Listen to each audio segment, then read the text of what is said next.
Amém? É tanta bênção, tanta vitória que Ele nos dá, que nós nem merecemos, mas Ele é maravilhoso. Né? E o fato dele nos abençoar, mesmo quando às vezes nós não estamos merecendo, é que faz Ele maravilhoso. Né? Graças ao Senhor. Até aqui nos ajudou o Senhor, como disse Samuel, Ebenezer. Né? O Senhor é bom, é fiel, é reto, é justo, em sua palavra, em suas promessas. Deus é rico em misericórdia. Graças ao Senhor por tudo. Estamos já indo quase para metade do mês de outubro, 10º mês do ano. Final do ano vai chegando rápido, né? E nós podemos ir pensando em alguma coisa para a nossa confraternização de final do ano, né? Nós, a igreja aqui em Cascavel, nós reunir, ter um almoço, um dia de confraternização, e creio que isso será bom para nós, né?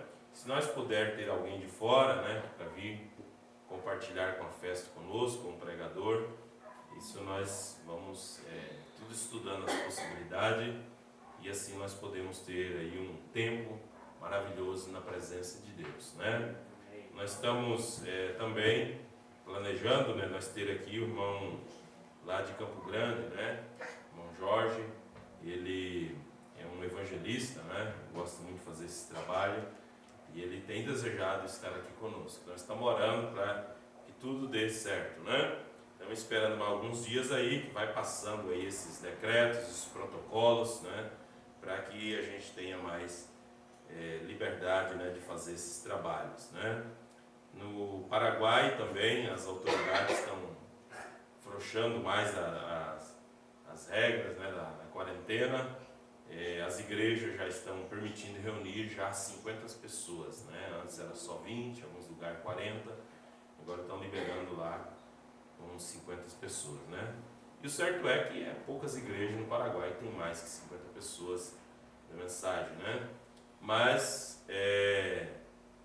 eles ali tiveram aí uma quarentena diferenciada da nossa aqui no Brasil, né? No começo eles falaram sobre as igrejas, agora nem, né? Porque na verdade, no fundo, outras coisas se aglomeram mais e transmitem mais vírus do que as próprias igrejas, né? Mas quando é a lei das autoridades, tudo bem, convém atentar, né? Primeiramente a lei de Deus, e nisso nós vamos perseverando, né, na palavra. Graças a Deus que entre nós aqui, né, nós somos um pequeno número de pessoas, Deus nos tem livrado desse vírus, dessa coisa maligna. Mas a igreja em Toledo, os irmãos, já muitos irmãos foram infectados, né? E na semana passada partiu a irmã Vilma, né? Irmã Vilma Bonfim, esposa do irmão José Francisco, né? Esteve tantas vezes aqui junto conosco, e ela tinha sim problema de saúde, né? E o certo é que não pode facilitar com esse negócio. A pessoa pensa que é uma gripe, porque é uma gripe, vai indo, vai passando, daí chega um certo estágio que a coisa está profunda demais e não tem como mais tratamento médico reverter, né? Então, todo cuidado nós devemos ter para que Deus nos livre, Deus nos guarde, e Deus age quando a solução humana ela já não é mais, então Deus entra com o impossível, né?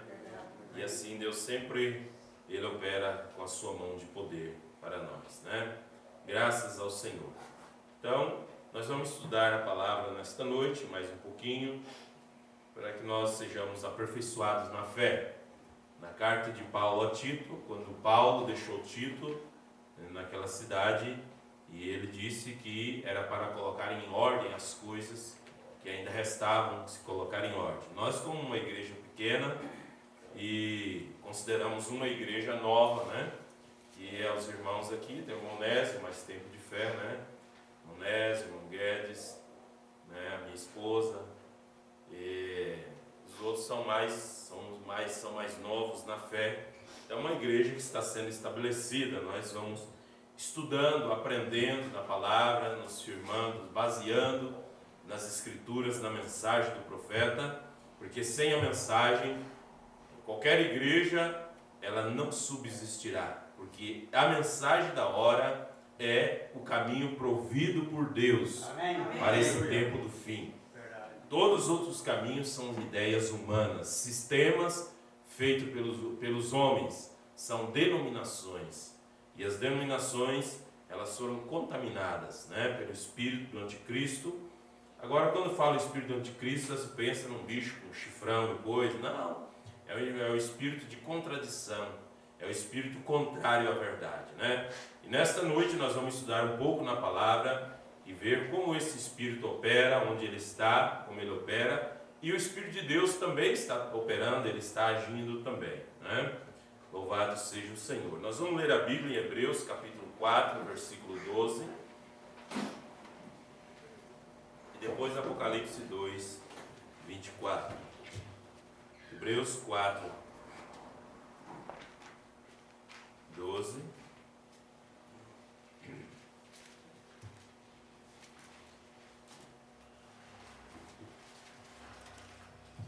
Louvado seja Deus.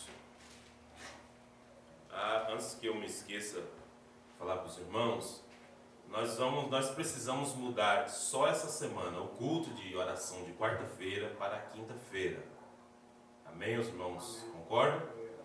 Então nós vamos avisar, quarta-feira nós lembramos de novo e na quinta para ninguém esquecer. Porque há 2 pastores na Argentina, eles querem que eu pregue para a igreja deles pela internet, porque eles estão ali, os pastores não podem se visitar e tudo mais, e eles têm sentido uma necessidade assim. Ele insistiu muito, né, na quarta-feira passada, né, mas ele avisou na segunda ou na terça, eu falei que não dava, falei que ia ver essa semana para os irmãos, né, porque o culto deles é quarta-feira, então eles vão conectar 2 igrejas lá, do pastor Pedro Ram, em Formosa, e do pastor Oscar Terrada, lá em Lalomita. 2 igrejas estarão conectadas para nós transmitir uma pregação para eles, né? E estavam sempre ali conosco no Paraguai nas reuniões. Então eles têm sentido assim uma necessidade de companheirismo. O profeta diz que se existe uma hora que nós precisamos um dos outros, é agora, né? Então essa é a hora, né? Também nós até gostaríamos que alguns deles pregassem para nós, mas nós não temos aqui internet, né, aqui, mas nós vamos prover aí um meio, né, para que a gente possa ter alguma coisa, né, que também eles possam nos ajudar, né. Hebreus capítulo 4, versículo 12. Louvado seja o Senhor. Irmão Cauã, podia ler aí a escritura? Pode ser daí mesmo. Não? O senhor vai ler? Pode ler, tira a máscara ali para todos escutar. Hebreus 4, 12. Porque a palavra de Deus é viva e eficaz, e mais penetrante do que qualquer espada de 2 gumes, e penetra até a divisão da alma e do espírito, e das juntas e medulas, e é apta para discernir os pensamentos e intenções do coração. E não há criatura alguma encoberta diante dele. Antes todas as coisas estão patentes aos seus olhos, né? Diz que daquele com quem temos de tratar. Amém? Amém. E Apocalipse capítulo 2, versículo 24, a Bíblia diz assim: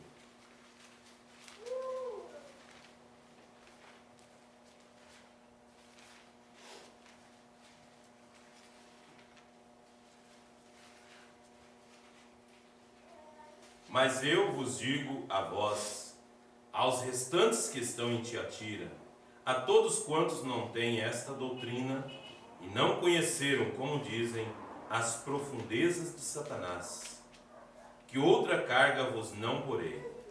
Amém? Amém. Louvado seja o Senhor. Há um corinho antigo do nosso inário, né? Que ele diz assim, né?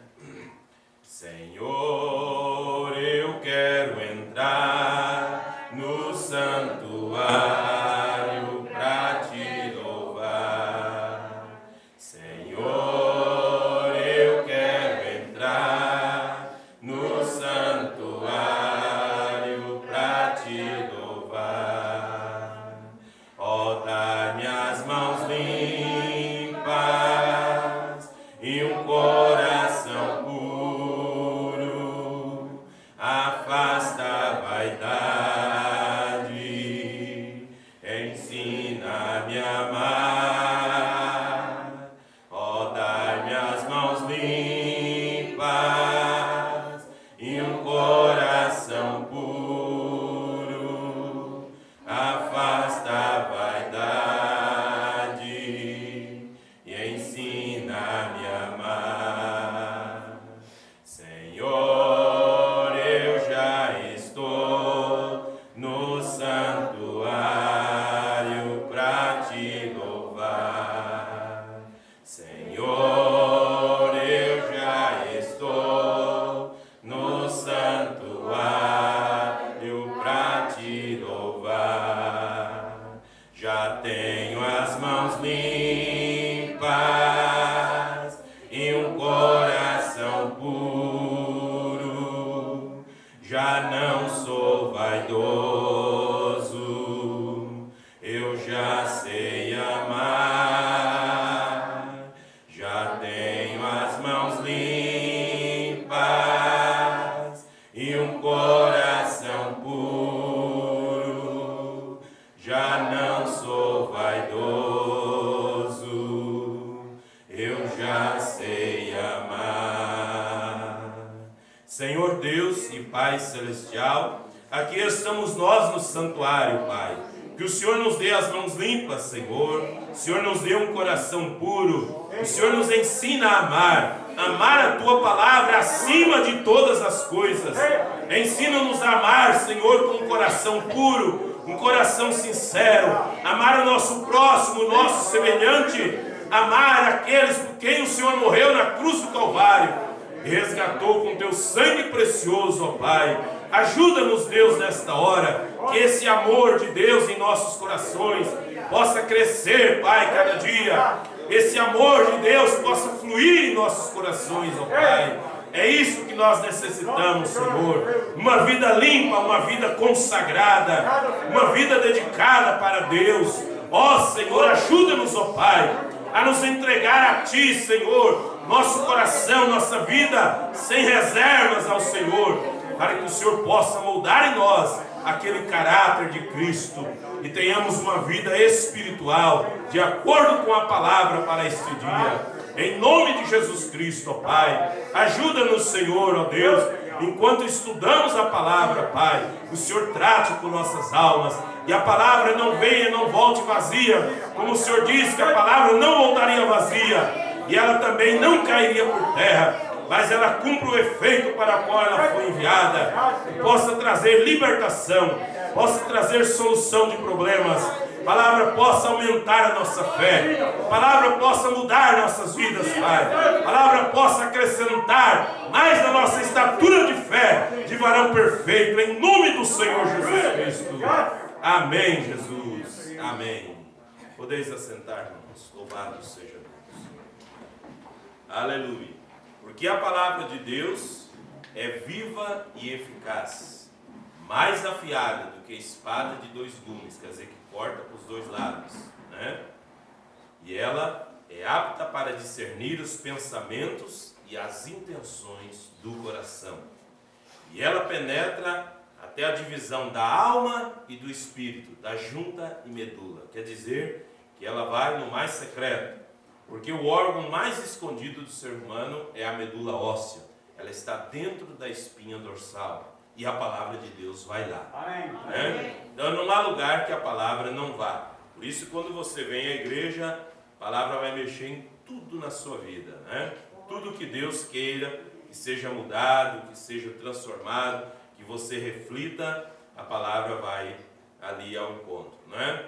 E agora, não é porque você falou, você não falou, você pode até esconder, você pode até não falar, esconder, gemer calado e coisas, mas o Espírito de Deus sabe, né, a palavra que você precisa ouvir.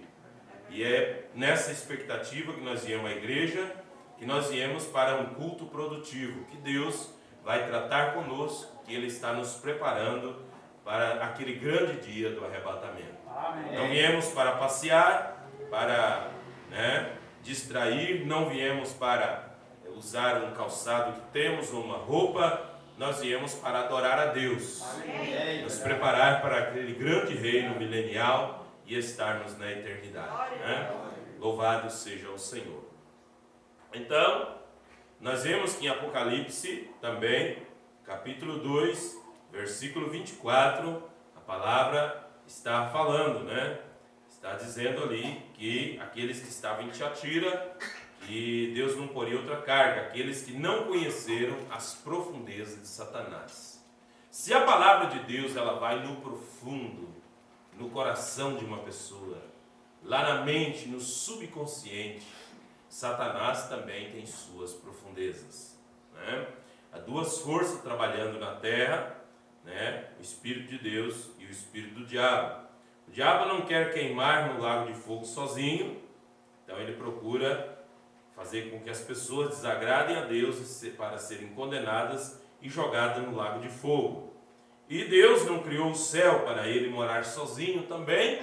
Ele está com o seu Espírito trabalhando para convencer as pessoas a aceitarem sua palavra para estar com ele na eternidade. Amém? Amém? Aleluia. Louvado seja o Senhor Jesus. Nós vamos ler algumas mensagens do profeta, estudando um pouquinho aqui na mensagem do profeta, para que nós possamos entender melhor, né? Alguém pode dizer assim, mas o pastor lê mensagem do profeta, né? Às vezes é bom a gente ler para ficar como o profeta disse, e podemos até citar o que o profeta disse também, tudo bem, né? Cada pregador tem suas características, né? Então nós queremos basear bem na palavra de Deus, saber onde nós estamos firmados, estar bem fundamentado, porque o sucesso de uma casa, de um prédio, de um edifício, não importa se ele é bonito, se ele é todo com granito nas janelas, vidraças, né, enfeitadas, porcelanato da melhor qualidade, italiano ou alguns mosaicos persas e isso mais aquilo outro, né? Tudo isso é bom, mas se ele não tiver uma boa fundação, vai trincar tudo, vai rachar e pode cair, né? E assim que nossa fé, que nós estejamos também fundamentados na verdade, na palavra de Deus. O Jesus disse que passarão os céus e a terra, mas a minha palavra nunca hão de passar, né? Então que nós estejamos firmados em nosso absoluto, o Senhor Jesus Cristo, a rocha das eras, né? Louvado seja o Senhor. Eu gostaria de ler aqui numa mensagem do profeta, deixa eu ver se eu encontro ela aqui.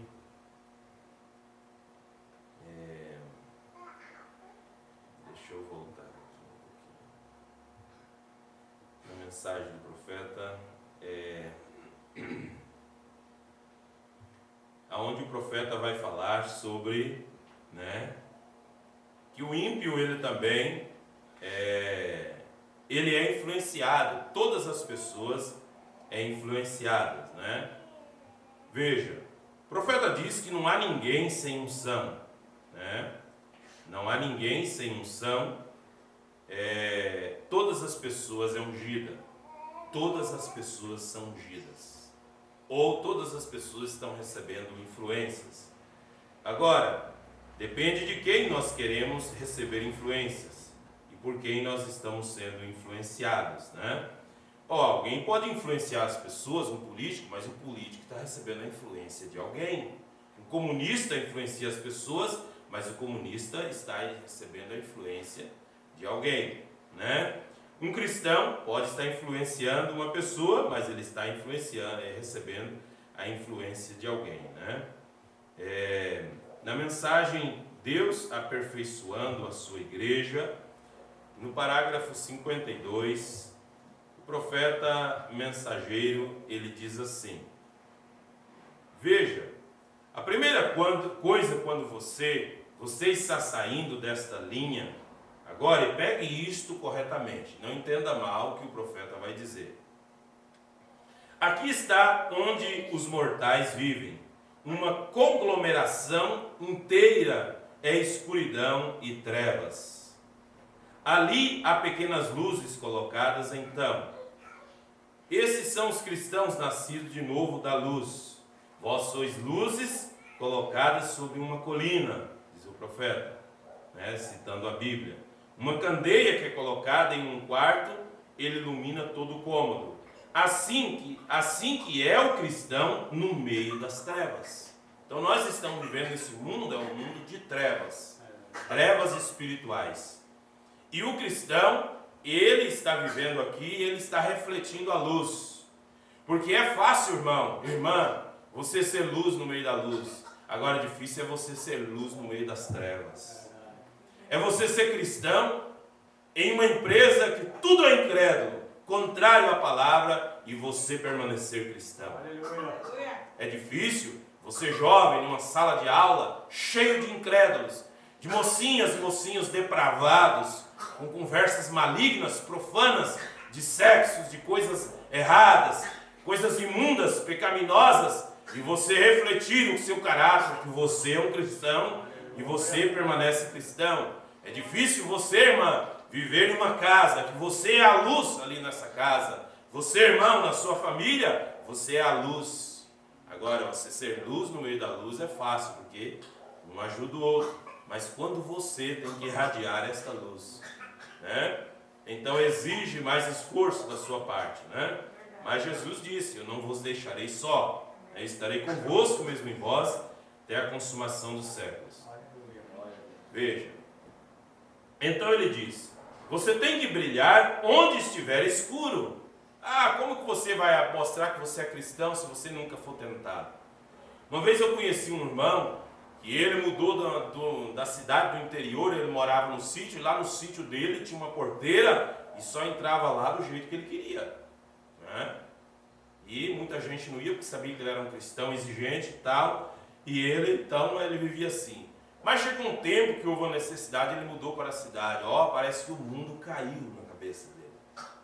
E aí, todos os dias, logo de manhã cedo, mocinhas mal vestidas, mulheres mal vestidas, coisas profanas, pecado para todo lado, o dia inteiro, coisas mais. E ele pensou assim, olha, eu não posso, eu tenho que voltar para a roça. Olha, mas como que você vai vencer Satanás se você não estiver no meio da tentação? Não a tentação que você chama, vem para cá, vem no meio de nós, não. É quando você tem que viver aqui neste mundo. Você tem que trabalhar, você tem que ir ao supermercado, você tem que ir ao banco, você tem que ir na farmácia, você tem que ir na padaria. Você está vivendo aqui. Então você tem que viver, você vai mostrar que você é um vencedor no meio dessas coisas, você não se contaminando com esse mundo. Não recebendo a influência desse mundo, mas você refletindo a luz do Evangelho de Jesus Cristo, a palavra pela qual você aprendeu viver e andar por esta palavra, né?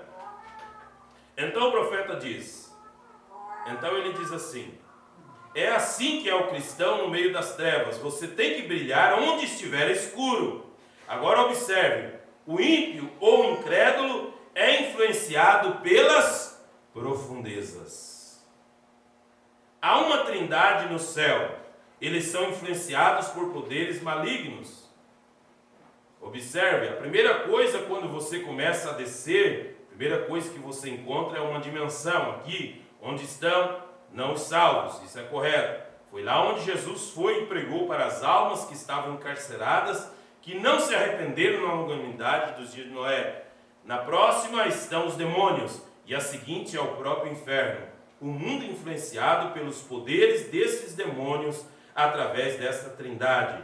Os cristãos são influenciados por um Espírito também, o Espírito Santo. Amém?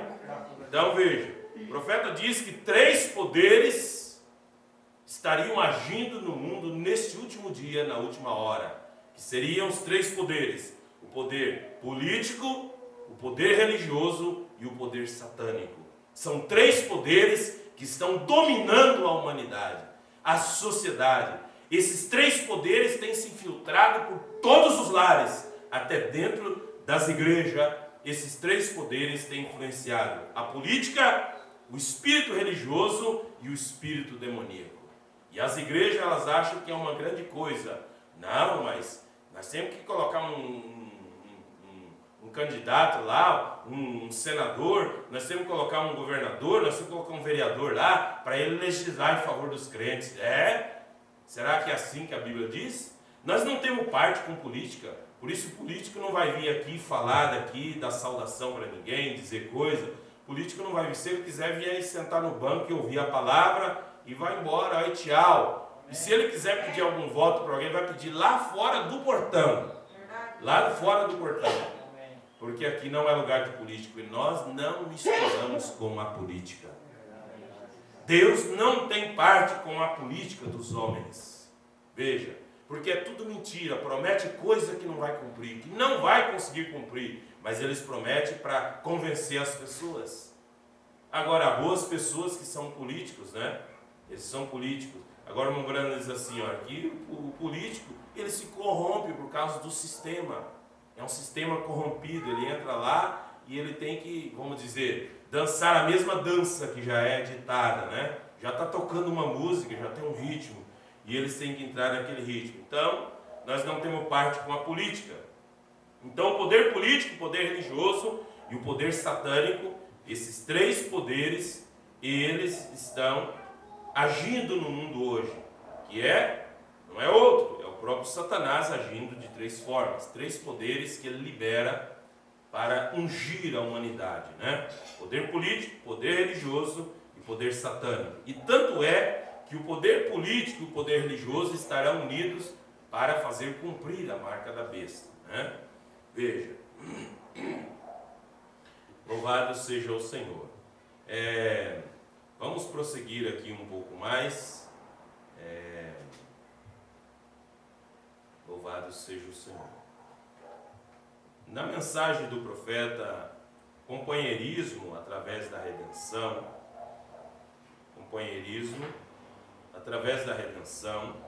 no parágrafo 125 o profeta diz, veja, não vai tomar o lado mal, como diz o profeta, compreenda o que o profeta vai dizer. Não importa onde você esteja, você crente ou aqueles que não é crente, para todas as pessoas, não importa aonde você esteja. Veja, se você está num salão de sinuca, se você está numa casa de jogos, há alguém invisível olhando, te observando. Se você está suportando perseguições pelo amor do nome do Senhor, não importa o que seja, observe qualquer um que você desejar e veja, o homem colherá o que ele semeia todas as vezes.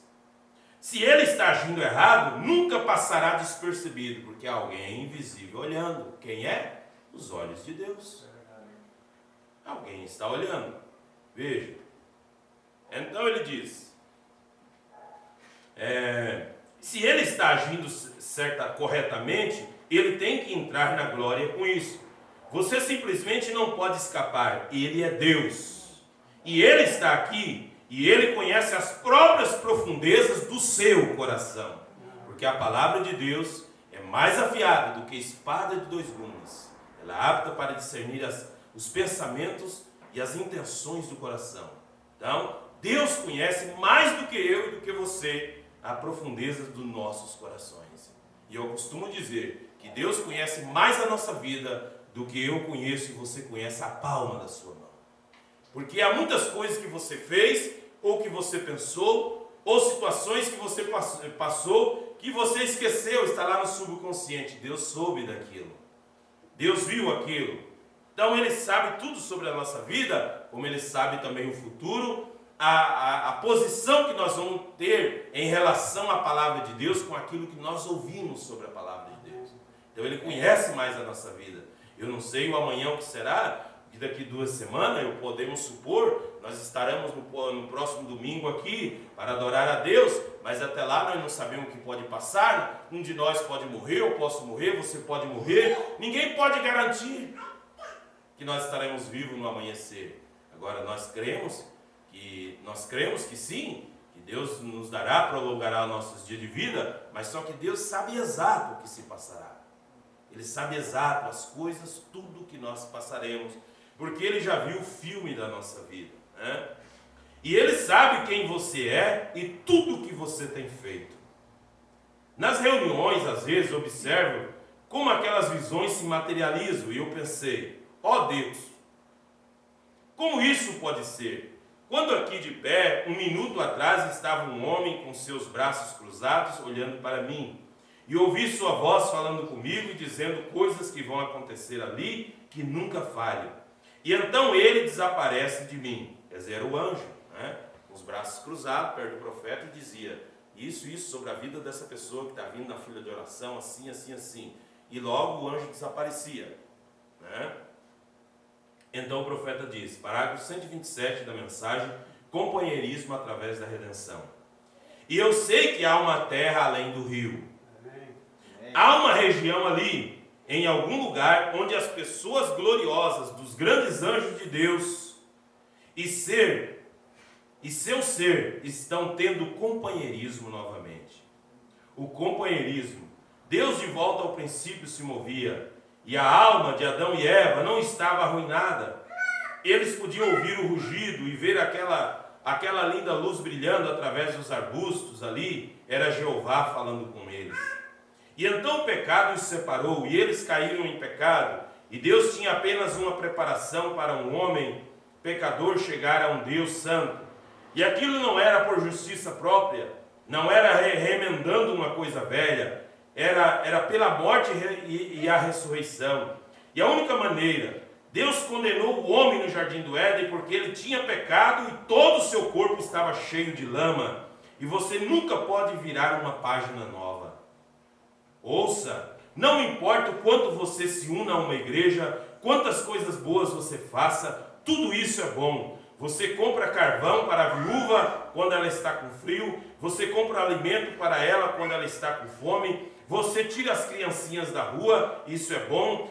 Não há nada a dizer nesse aspecto, mas meu irmão e irmã, você é um ser miserável até que aquele velho fundamento seja varrido completamente e você se torne uma nova criatura em Cristo Jesus, a fim de que aquela alma possa entrar em contato com Deus para o companheirismo com Ele. Então, não é boas ações, boas obras que isso vai produzir salvação. Nós temos, então, que aceitá-lo a Ele nas bases da palavra, para que nós possamos ter companheirismo com Ele. E então, quando você entra naquele maravilhoso, glorioso companheirismo do seu ser, todas as coisinhas simplesmente passam, né? Quando você entra em contato com Ele, as coisinhas simplesmente passam. Coisinha que você pensa, coisinha que você acha que é correto, que talvez não faz mal para Deus. Ou aquilo parece tão insignificante, tão infantil. É por isso que temos problemas. É por isso que você vê cristãos professos vivendo apenas hoje estão certos e amanhã estão completamente errados. Não, tem que haver uma marcha contínua, né? Tem que haver uma marcha, né? Hoje está certo, amanhã completamente errado. Não. Então ele diz, e por que nunca derrubaram o velho fundamento, né? Nunca derrubaram aquele velho princípio. Ó, isso não serve para mim, não vou fazer mais, essa vida eu preciso mudar e tudo mais, né? Tem que derrubar o velho fundamento. E eles nunca foram edificados em Cristo. E agora observe-o na sua glória ali através. Quando ele pecou, Deus sentiu muito pelo pobre sujeito, quando Adão pecou. E vendo ele e Eva indo embora, saindo do companheirismo, eles teriam que se arranjar. O que eles poderiam fazer? Eles tinham um pai amoroso que cuidava deles, mas agora, através da desobediência, todo o companheirismo foi rompido. Não mais companheirismo, eles teriam que se arranjar, eles teriam que arar a terra e ganhar o pão com o suor de seu rosto. Eles tinham que ficar doentes e morrer, todos os tipos de problemas, preocupações e decepções. Por quê? Companheirismo interrompido. Não mais companheirismo com Deus não poderia haver. Então, nós temos que estabelecer um companheirismo com Deus e manter esse companheirismo com Deus. Quando é que quebra esse companheirismo com Deus? Quando você pratica coisas que desagradam a Deus. Quando você vai assistir coisas que desagradam a Deus. Quando você vai falar palavras profanas que desagradam a Deus. A Bíblia diz que nem palavras torpes deve haver na nossa boca, né? O que é palavras torpes? Palavrões, coisa suja, né? Palavras sujas. Veja. Então o profeta diz: e aí onde o homem está firmado hoje, essa é a razão pela qual vocês os vê na rua trabalhando no domingo, essa é a razão pela qual você os vê ir pescar, caçando no domingo, essa é a razão pela qual você os vê aí fora nas corridas de cavalo e corridas automobilísticas, porque você os vê em salas de bilhar e mergulhos, né? Então, lembrando disso, as pessoas estão aí indo para o jogo de futebol, para as corridas de automóvel, assistir as corridas de automóvel, a Fórmula 1, a Fórmula não sei do que, corrida de cavalo e tudo mais, para os jogos de bilhar e assim por diante. Por que eles estão fazendo isso, diz o profeta? Há algo no homem com fome por algo, ele quer algo. Por quê? Porque lá na corrida de cavalo, de automóvel, ele vai torcer por alguém e dá uma emoção, vai, vai, vai. E no jogo também, ei fulano, ei, ali, passa lá, ei, fulano lá. As pessoas entram em emoção, elas sentem emoção, elas gritam, elas chegam a brigar. E o time de futebol é uma religião que as pessoas brigam pelo time. Seja flamenguista, gremista, seja o que for, cruzeiro, não sei mais da quanto, que eu nem sei o nome dessa coisa mais, as pessoas brigam pelo time, porque é uma religião. As pessoas têm como uma religião. Veja, elas sentem emoções, né? Elas sentem emoções, por quê? Porque elas estão em busca de algo está faltando nela. Há algo no homem com fome por algo, e ele não pode encontrá-lo, e esse mundo não pode produzi-lo, e a igreja também não pode produzi-lo com teologia mental. Eles não podem fazê-lo. O homem tem que derrubar a velha fundação, né? O velho eu, o velho passado. Eu fiz, eu faço, eu tinha isso, eu fiz isso, eu pratiquei isso e tal. Ele tem que derrubar esse velho fundamento. Eu consegui, não. Tudo que nós fizemos depois que nós aceitamos Jesus como Salvador foi a graça dele que nos deu. Foi ele que nos sustentou. Foi ele que deu livramento cada dia. Foi ele que nos guardou do adultério. Ele que nos guarda do pecado. Ele nos guarda dos jogos. Ele nos guarda dos vícios. Ele nos guarda do mundo, desse mundo pecaminoso. É ele, toda a glória, toda a honra é para o Senhor Jesus Cristo. Veja. Então, tirando o velho fundamento e lançando sobre Jesus tudo, né? E o homem tem que se regenerar e nascer de novo e voltar para Deus. Não virar páginas. Não, essa igreja aqui, ó, eu estou aborrecido com essa igreja, eu vou ir para outra. Isso é virar página. É só virar uma página, diz o profeta. Veja. Então, você nunca fará isso. Isso pode ser bom. Eu não tenho nada contra isso, as boas obras que você faz, mas isso não resolve. Se unir a uma igreja, não resolve. Levar os filhos a ir a uma igreja não resolve, até que isso se torne um assunto particular para você. Você e Deus, Senhor, eu necessito dessa vida eterna. E eu estou disposto a fazer aquilo que o Senhor disser, para que eu tenha essa vida eterna, para que eu não vá para o lago de fogo, para as profundezas. E isso é uma luta, é uma coisa pessoal entre você e Deus. Veja. Então ele diz: até que você volte para o companheirismo, e então sabemos que passamos da morte para a vida, pois nosso espírito testemunha com o seu espírito que somos filhos e filhas de Deus. Evangelho de São João, capítulo 5, versículo 24. Na verdade vos digo que aquele que ouve a minha palavra e pratica a palavra e crê naquele que me enviou, não entrará em condenação, mas passou da morte para a vida. Então, crer na palavra, ouvir a palavra e praticar o que ouve da palavra. Porque ouvir, um bêbado pode passar na rua e ouvir também, mas ele não vai praticar. Então ele não vai ter vida eterna, mas aquele que ouve e pratica, né? Veja, seguindo um pouquinho mais aqui. Então o profeta diz: todas as velhas coisas se passaram e as coisas se tornaram novas. Aqui estamos, ó que coisa! Louvado seja Deus, né? Graças ao Senhor Jesus. Então o profeta, né? O profeta diz, né, que nós precisamos ser influenciados pelos céus, pelo Espírito Santo e entrar nas profundezas de Deus, né? Na mensagem à era de Esmirna, parágrafo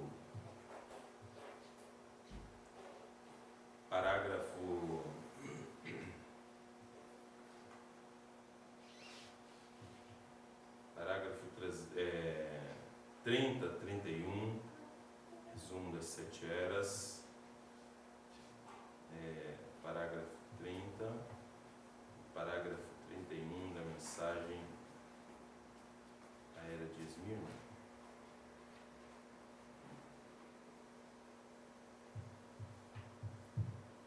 Creio que o parágrafo 30, parágrafo 31.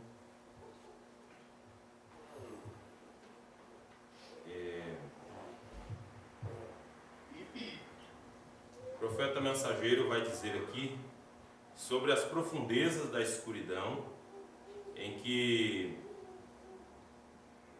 Satanás foi levando as pessoas através da religião, do poder religioso, levando as pessoas a uma escuridão, né? Então ele diz: considere o pensamento de blasfêmia. Esses das sinagogas de Satanás não estavam blasfemando de Deus nessa instância, embora isso passe sem ser dito, mas eles estavam blasfemando da verdadeira igreja, certamente.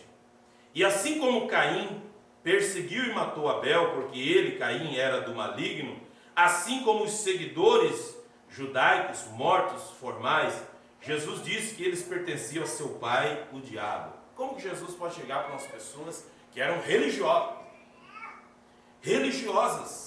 que guardavam a lei, e Jesus dizia assim: ó, vós são filhos do diabo. Mas que coisa dura.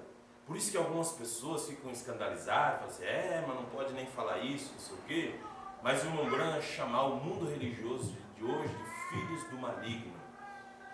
Por quê? Embora eles sejam religiosos, embora eles tenham suas cerimônias e tudo mais, mas por quê? Porque eles perseguem e tentam matar os filhos de Deus. Veja, então o profeta diz: e eles tentaram destruir os cristãos logo nos primeiros anos da primeira era. Agora esse mesmo grupo, a falsa vinha, está ainda mais forte, tentando destruir o verdadeiro crente na segunda era. E esse espírito anticristo está crescendo. E ele foi crescendo.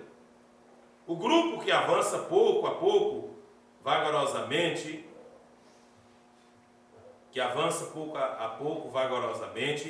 percorre seu caminho para dentro da igreja pelas suas obras dos nicolaítas. O que é nicolaísmo? Conquistar os leigos, as pessoas que não têm entendimento. Não mais teme expor-se, mais abertamente se organiza em um grupo de suas próprias assembleias e vem contra a verdadeira igreja em uma hostilidade sem disfarce. Briga mesmo. Uma hostilidade sem disfarce. Xingar o crente, xingar o cristão, xinga isso, xinga aquilo outro. Eu acostumo dizer para as pessoas que tentam falar mal de irmãos e irmãs que estão na igreja, eu digo o que o profeta disse. A pessoa que fala assim: ó, eu não vou lá naquela igreja porque fulano está lá e eu sou melhor do que fulano que está na igreja. Vamos dizer assim, a pessoa que fala isso, se ele fosse melhor, ele vinha na igreja, ou ela viria na igreja. Porque a pessoa que, mesmo com falha, está vindo na igreja é porque ele quer mudança. Ela quer mudança, ela quer mudar de vida. E o que não vem é porque se acha bom. Jesus diz assim, ó: quem procura o médico, o são ou o doente? O doente. Porque quem sente que não está doente não quer ir no médico, não vai mesmo. Então quem está doente, quem sente que tem necessidade de perdão, de misericórdia de Deus, então procura a igreja para ouvir a palavra de Deus, né? E ora, quando eu digo que esta era uma igreja organizada anticristo, ou eu estou lhes dando a verdade da história autêntica.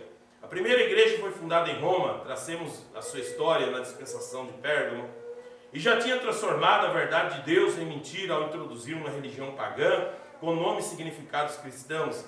A época da segunda dispensação era tão pagã, embora reivindicando ser a verdadeira igreja, que Policarpo, já bem avançado em idade, andou cerca de 2.400 quilômetros para pleitear contra eles a que voltassem.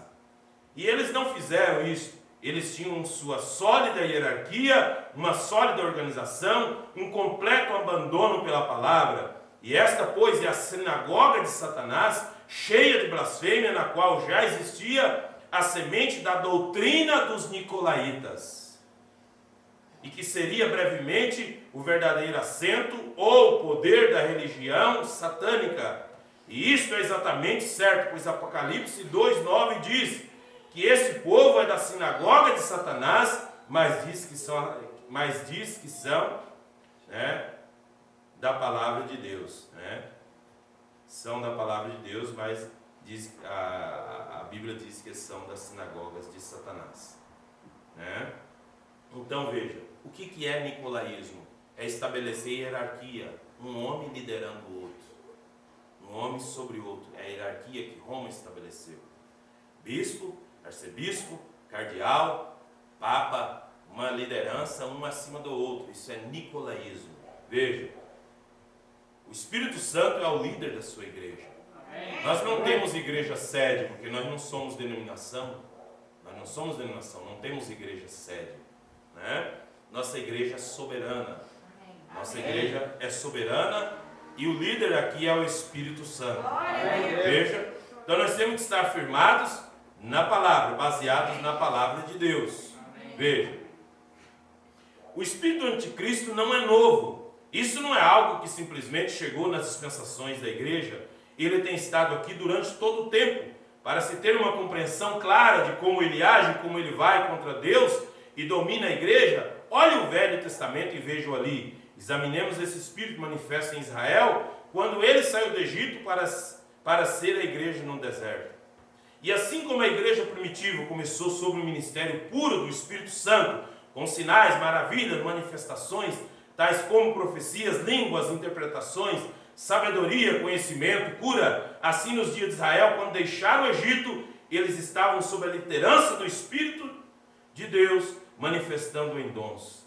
Deus era o líder do povo, verdadeiramente ele era seu rei, ele era o rei pai. Ele cuidou de Israel como um homem cuida de sua família. Ele os alimentou, combateu suas batalhas, abrandou suas dificuldades, resolveu seus problemas. Ele simplesmente ocupou-se em cuidar deles. E eles eram a única nação pela qual ele era verdadeiramente o seu Deus. Amém. Mas certo dia começaram a olhar ao redor e viram os filisteus e outros povos com reis sobre si, Viu outros povos com reis e os filisteus, então eles desejaram um rei também, E pediram para Samuel: Samuel, nós queremos um rei. Samuel ficou bravo, ficou desgostoso, chorou, foi se queixar para Deus: Senhor, eu tenho servido esse povo e tal. Deus disse para Samuel: Samuel, não é a ti que eles têm rejeitado, eles têm rejeitado a minha liderança sobre eles. Eles querem um rei, um homem que vai governando eles na frente da batalha, E já como eles querem, então vamos dar para ele, Deus Saul para eles, Agora, tudo que Deus vai fazer, o diabo sempre tenta chegar na frente, Ele chegou na frente, lá no Jardim do Éden, e ensinou para Eva como é que gerava filhos. Quando Rebeca, Isaac iria dar a bênção para Jacó, ia dar a bênção para Esaú, mas o predestinado de Deus para receber a bênção era Jacó. Rebeca teve uma inspiração, entre aspas, e disse: olha, Jacó, meu filho, teu pai vai dar a bênção para Esaú, porque a bênção da primogenitura era do filho mais velho. Quando o pai dava a maior herança para o filho mais velho, e pronunciava toda sorte de bênção com a mão sobre a cabeça daquele filho mais velho, primogênito, e pronunciava toda sorte de bênção na vida dele. E então Rebeca ficou preocupada com aquilo, e ela disse: Jacó, tu corre ali nas cabras ali, e pega uma cabra, e mata ela, faz um guisado, e pega os pelos da cabra, e cola no teu corpo, para te ficar peludo igual a Esaú, e pega as roupas de Esaú, teu irmão, e veste também, porque teu pai Jacó não é bobo, ele vai sentir o cheiro. E Jacó já estava, Isaac já estava cego de cataratas, 100 e tantos anos, já estava cego de cataratas, e ele tipificava o amor, né? Porque o amor é cego, né? É cego, não é? Então, ele foi, correu e matou a cabra e fez o guisado, e logo chegou Esaú, foi para o campo, porque ele era caçador, flecheiro, e daí ele ia demorar um pouco, e Jacó pegou, fez aquele guisado e veio, trouxe para o seu pai. Disse: meu pai, estou aqui. Disse: ô meu filho, mas voltou cedo da caça, meu filho. Hoje pegou a caça tão logo assim. Ele disse: olha, meu pai, eu fui abençoado, né? E está aqui o guisado. Ele disse: olha, chega aqui mais perto aqui de mim, para mim te passar a mão em você. Passou a mão nele assim, tudo peludo. Falou assim: a voz parece de Jacó. Disse: mas deixa eu passar a mão em você. Passou a mão, está tudo peludo, mas era pelo de cabra. E ele disse: olha, chega mais perto para mim dar um achego, assim, um abraço, para te ver o cheiro. Aí cheirou, mas os vestidos eram de Esaú e o cheiro estava na roupa. E aí ele pegou e começou a comer aquele guisado, comeu aquele guisado e pronunciou toda a sorte de bênção, de prosperidade, de tudo, e que ele e seus irmãos iam servi-lo e tudo mais. E logo quando Jacó saiu dali, chegou Esaú com a caça e com o guisado. E aí quando ele chegou, aí Isaac diz assim: ó meu filho, que é isso meu filho? Ele disse assim: ó, eu vim trazer o guisado para o senhor, meu pai. Ele disse: quem é aquele então que veio aqui e me trouxe um guisado e eu já dei a bênção para ele? Oh, mas Esaú ficou irado naquela hora. Então, mas quem foi a ideia? De Rebeca. A ideia foi de Rebeca, que colocar algo na frente. Por quê? Porque Esaú nasceu primeiro, mas a própria ciência hoje prova que quando nasce filhos gêmeos, o que nasce primeiro é o que foi gerado por último. Porque o óvulo que é fecundado primeiro, ele vai para o fundo do útero, então ele fica lá no fundo. E o que é gerado por último, ele nasce primeiro. De todas as formas, de todas as maneiras, Deus já tinha amado Jacó desde o ventre da sua mãe, antes dele nascer, a Bíblia diz. De todo jeito aquela bênção ia ser de Jacó. Mas fizeram uma trapacinha ali, né, para poder a bênção cair em Jacó. Uma ideia humana. Veja, e a bênção veio para Jacó, mas aquilo trouxe muita aflição. Trouxe muita aflição, ele teve que fugir, foi para as terras de Labão, e lá ele teve que trabalhar dobrado, e trabalhou por uma, e trabalhou por outra, e tudo mais, né? Isso mostrando que há sempre uma perseguição da semente falsa contra a semente verdadeira, né? Veja, na mensagem A Era de Esmirna, na página, no resumo das eras, na página 337, no resumo das eras, o profeta fala aqui sobre a união do Estado com a igreja, né? Quais seriam os três poderes que estariam agindo nos últimos dias hoje? Poder político, poder religioso e poder satânico, que é as profundezas de Satanás. Então o profeta diz, na página 337, o fato de o clero se organizar hierarquicamente, com um nível sobre o outro, até finalmente serem encabeçados por um presidente, é uma manifestação do espírito anticristão. Independente de quão maravilhoso e necessário possa parecer. Olha, só um profeta para dizer isso. Nada mais é do que o raciocínio humano tomando o lugar da palavra. E qualquer pessoa que esteja nas denominações organizadas está bem no meio do sistema anticristão. Por isso que a voz de Apocalipse 18:4, ela bradou: sai dela, povo meu. Dela quem? Da Babilônia, da confusão religiosa, para que não seja participante dos seus pecados e não incorra nas suas pragas. E aí alguém pode dizer assim: mas eu estou aqui na denominação, mas eu sei que Jesus me ama, eu amo Ele, eu sinto Ele na minha vida, eu choro quando eu falo de Jesus, quando eu ouço uns hinos eu choro. Você conhece alguém assim, numa denominação? Mas olha o que o profeta diz aqui na palavra. Esse profeta é a boca de Deus. Amém? Amém? Olha o que ele diz aqui. na página 337, na metade do parágrafo, do primeiro parágrafo, ele diz assim, ó, percebe-se que eles são ignorantes. E o que é uma pessoa ignorante? Que não tem entendimento da coisa. Mas, se o arrebatamento acontecesse nesse momento, a ignorância não serviria de tribunal de apelação contra o juízo de Deus por estarem na classe errada. Está vendo? Então, a ignorância, por que a ignorância? Porque Romanos capítulo 1, a palavra de Deus diz assim: e por eles não se importarem de ter conhecimento de Deus, Deus os entregou a um sentimento perverso para cometerem torpeza entre si. Por não terem interesse de ter conhecimento de Deus. Então a ignorância, eu não sabia, Senhor. Estava escrito na palavra, eu não sabia. Lembrando diz que a ignorância, ela não servirá de apelação contra o juízo de Deus por estarem nessa classe. Então o profeta diz: e agora deixe-me dizer isto para deixar bem claro, eu não sou contra as pessoas, eu sou contra o sistema. É a denominação, a organização, né? É o sistema. Veja, e com a união do Estado e da Igreja, estava preparado o terreno para a tenebrosa Idade Média, e realmente por cerca de 1000 anos a Igreja entrou na profundeza da escuridão, conhecendo as profundezas de Satanás. Quando qualquer povo religioso abraça tanto o nicolaítismo como o balainismo, veja, e tem o poder político, financeiro e físico para apoiá-lo, há uma só direção que pode seguir. Essa direção é bem para dentro da doutrina de Jezabel. Ora, por que dizemos isso? Porque, como mostramos no estudo da quarta era, Jezabel era uma Sidônia e filha de Etibaal, que era rei sacerdote de Astarte. Ele era um assassino, e esta mulher se casou-se com Acabe, rei de Israel, por conveniência política.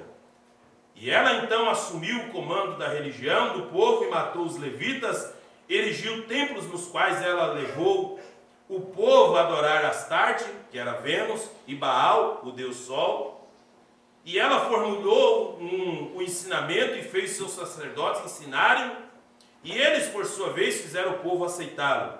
Aí você pode ver exatamente o que a igreja nominal foi na Idade Média. Eles deixaram completamente a palavra de Deus, com exceção dos nomes, dos títulos da divindade e de alguns princípios escriturísticos.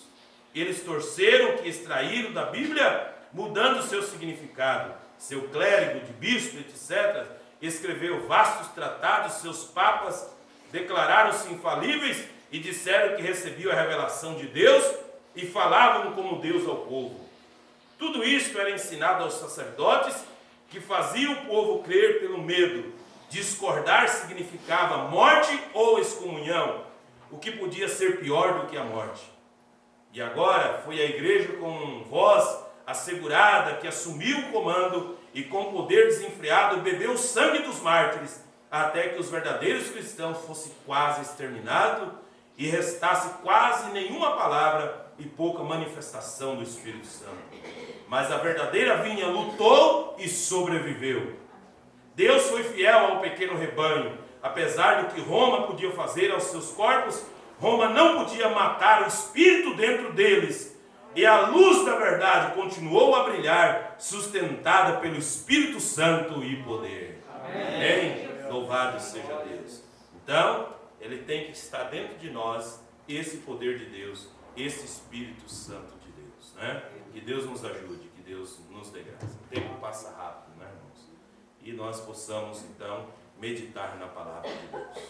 Só existe dois lados, não tem meio termo. Ou é de Deus, ou não é de Deus. Existem muitos caminhos que o homem faz, mas só existem dois caminhos que Deus considera, o falso e o verdadeiro. O caminho verdadeiro, ele só é um caminho. O caminho falso, ele tem várias ramificações. Uns é bonitos, outros enfeitados, outro promete tirar um pouco de espinho para as pessoas caminhar e venham como estás e fiquem como está mesmo, só que não levará aquela porta de pérola que entra no reino dos céus. Por isso esse caminho é estreito, Por isso essa igreja que tem doutrina, a doutrina santa. Quem não viver é porque é rebelde, porque nós pregamos a palavra. Nós temos que se apartar do mundo, das coisas do mundo, das roupas do mundo, das coisas do mundo, das novelas do mundo, dos programas do mundo, das coisas pecaminosas do mundo. Nós temos que servir a Deus em sua palavra, porque nós estamos lutando por uma recompensa. Nós estamos servindo a Deus porque nós queremos aquilo que Ele prometeu em sua palavra, o reino dos céus. Amém? Louvado seja o Senhor. Deus enviou seu Filho amado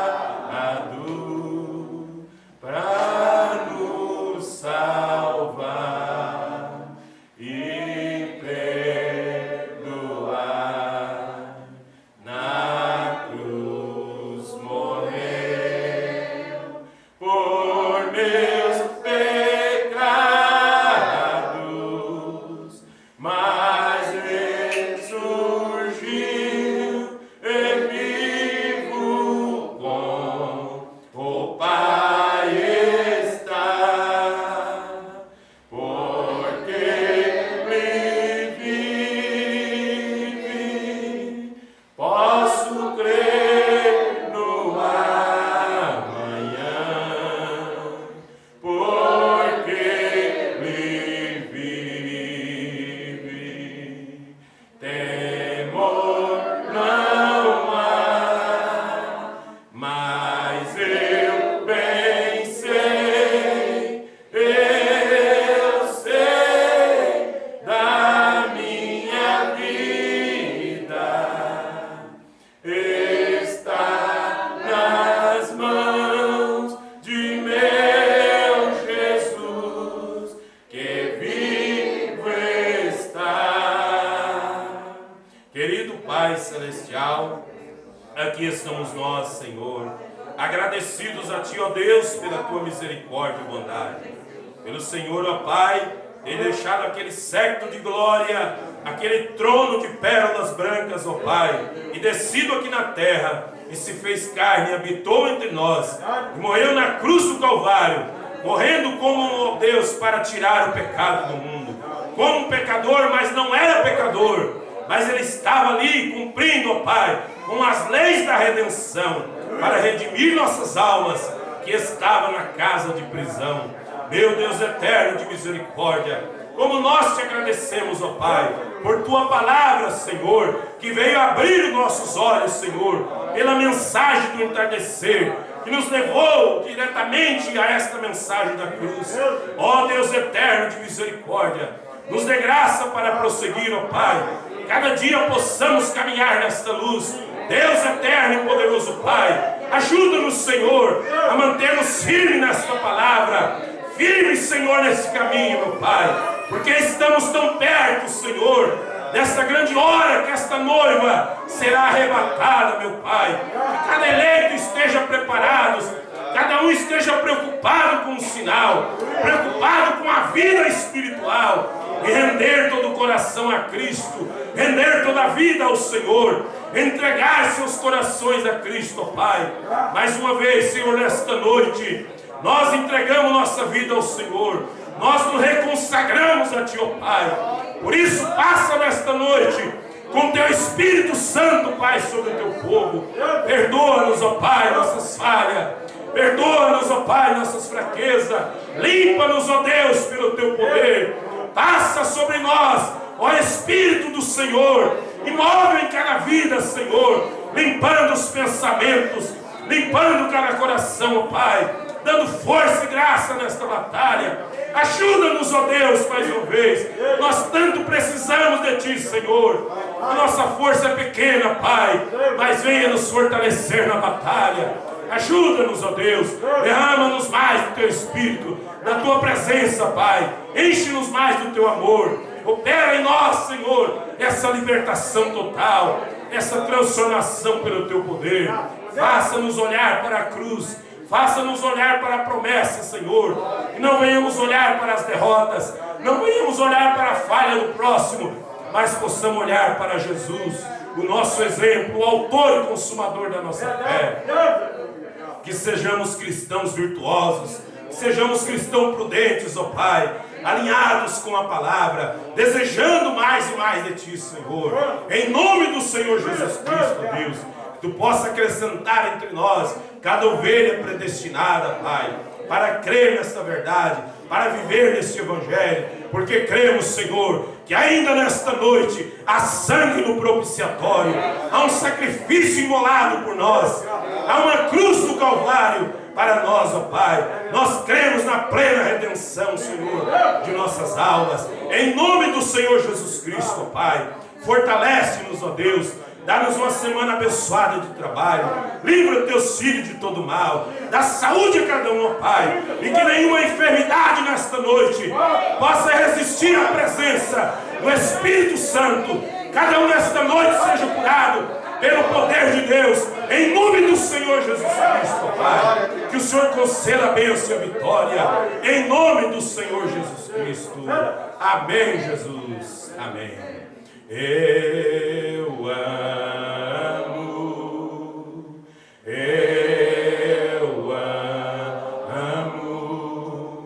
porque Ele primeiro me amou, Ele comprou minha salvação.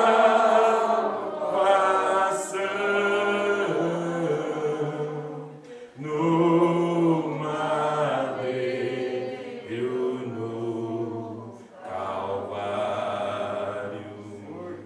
Que Deus abençoe a cada um, que a graça e a paz do Senhor Jesus nos acompanhe hoje até que Ele venha, até quinta-feira para o culto de oração, se assim o Senhor permitir, né?